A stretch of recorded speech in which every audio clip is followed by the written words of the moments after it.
Hi, this is Elisa with Mirror Crafts. Welcome to video number 3 in my Step It Up card series. In my video number 1, I showed you how to make this simple masculine card, and it only uses 3 different colors of cardstock and some ink. So very simple, great for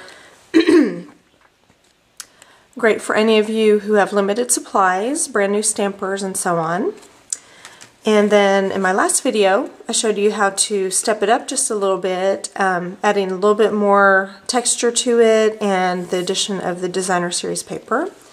And today we're going to step it up a third time and really make this card something special. So let's get started.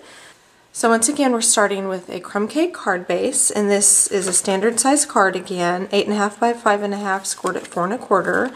And I am once again going to sponge the outside edges.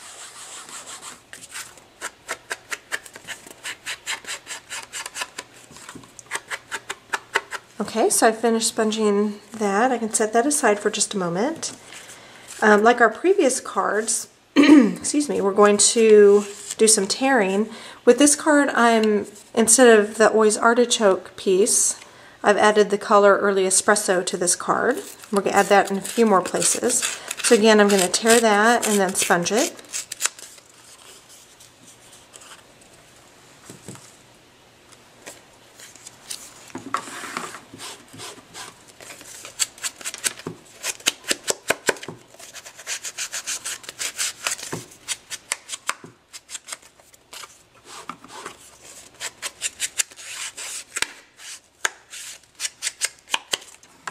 Okay. Next, we're going to once again use a piece of Designer Series paper. This is the Always Artichoke striped paper from the pattern stack, from the Regals pattern stack, I should say. And we are going to tear and sponge in Always Artichoke. We want to get rid of that white border there that won't go with our card. Okay.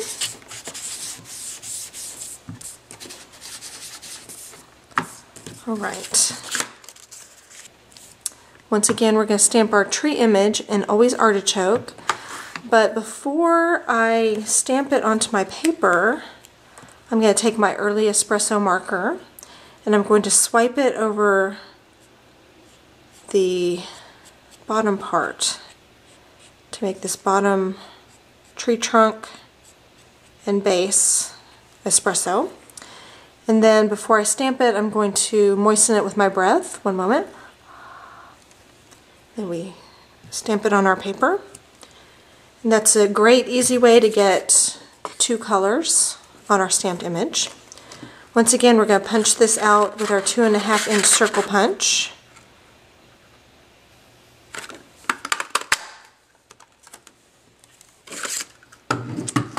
And then sponge the outside of our card, but this time in Early Espresso.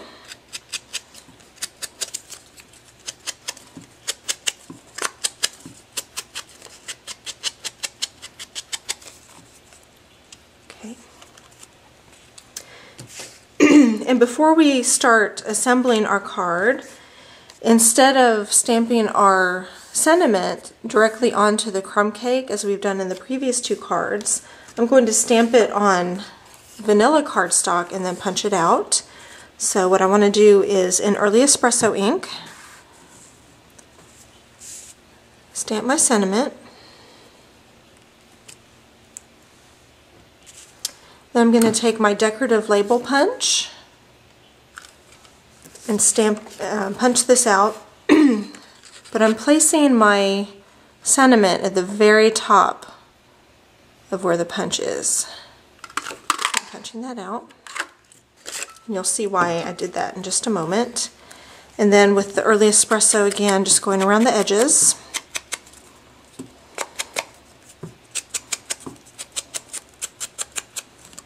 Okay. Now we are ready to assemble our card. So, starting with my Early Espresso piece, I'm going to place snail adhesive on the back.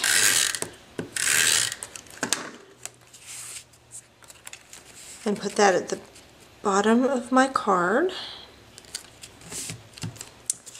Next, I'm going to position my Designer Series paper on my card so that I know where I want to place my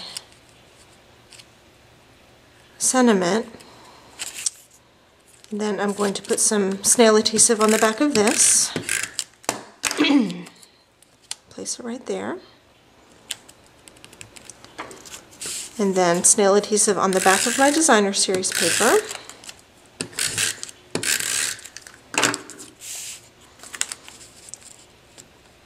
Layer that over my early espresso. There we go. Then we can kind of rough the edges up on that just a little bit. And then finally, with my stamped image, I'm going to put this on dimensionals once again. And 3 is plenty. You'll see where I messed up stamping earlier.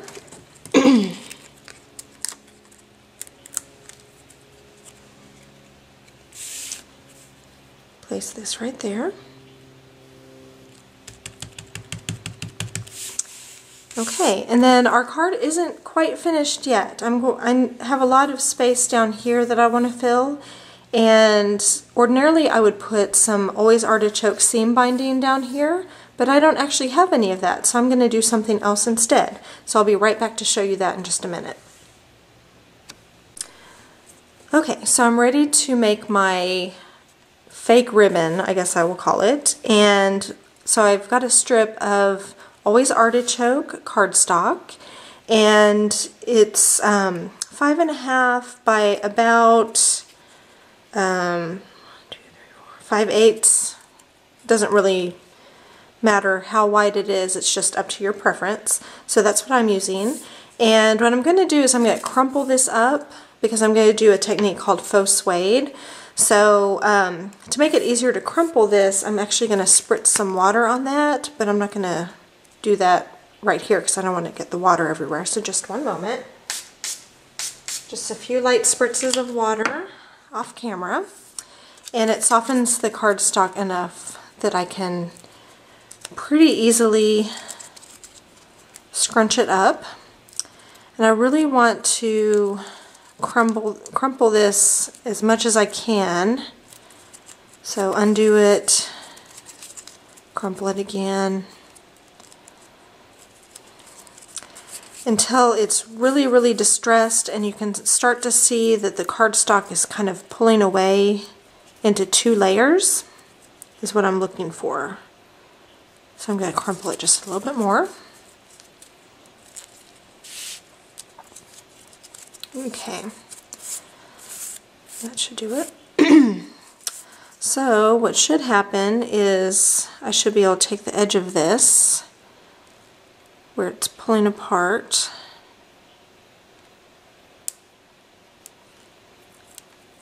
and then I should be able to pull this apart. Let me try the other side, so that I want to do this slowly so it doesn't rip. See how mine's ripping a little bit? That's okay. Then you have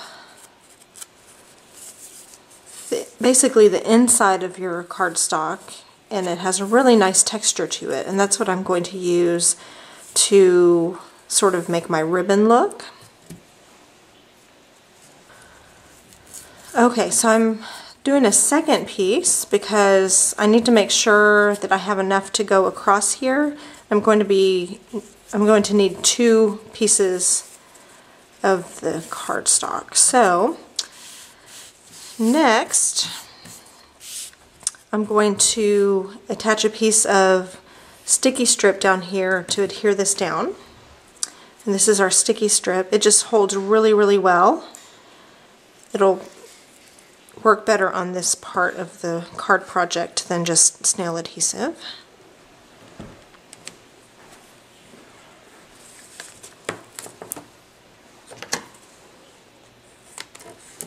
I'm running that across the entire card. Then I just need to remove the backing.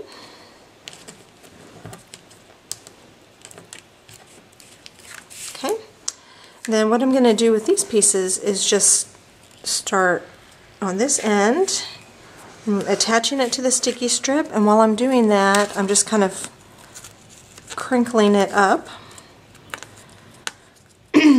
This is why I need two pieces, because that one piece just kind of covers one half of it. So just crumple it as much or as little. If you want to crumble it a little bit more across the card, then you may need a third piece, but that one works for me. And that's stuck down. It adds a nice little interest to the bottom without having ribbon on there. So I kind of think that keeps it kind of a masculine card because it's not ribbon on the card. So hope you've enjoyed that, and I look forward to seeing you again soon. Let me know if you have any questions, and thanks for watching. Bye.